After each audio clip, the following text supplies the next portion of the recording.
Something I say often is that introspection is a very powerful tool. And introspection is really the idea of just thinking about how and why you're acting the way you are and what you want to change, what you are doing good or well and what you're doing bad or wrong and how a change might be necessary. And so daily or, just in a larger sense, examining yourself in that way is very helpful. Something that my pastor mentioned on this topic probably a year ago now, I don't know, is the prayer of examen, Examen. And it's something that they do or did a lot of times in monasteries, probably they still do, that monks do. But it's just this, and I'm going to butcher it, you can look up the prayer of examen for yourself. But it's the simple idea of multiple times a day, usually in the morning or the evening, or just once for you. But this idea of having a rhythm of talking to God, giving thanks to God, talking to God about your shortcomings, and talking to God about, what you want to continue happening. Like, it's an introspective prayer.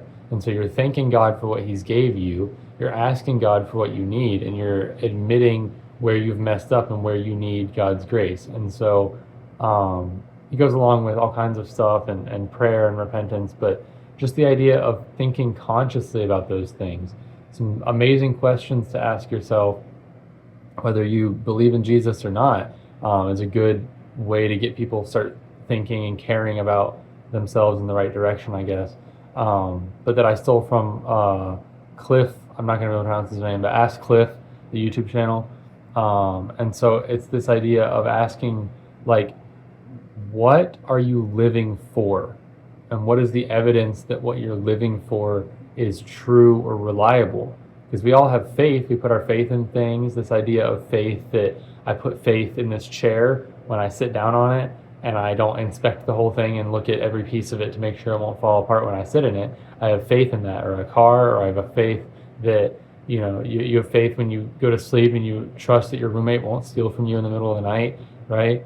And so everybody has faith in lots of different things, but the question is, what is the object of your faith?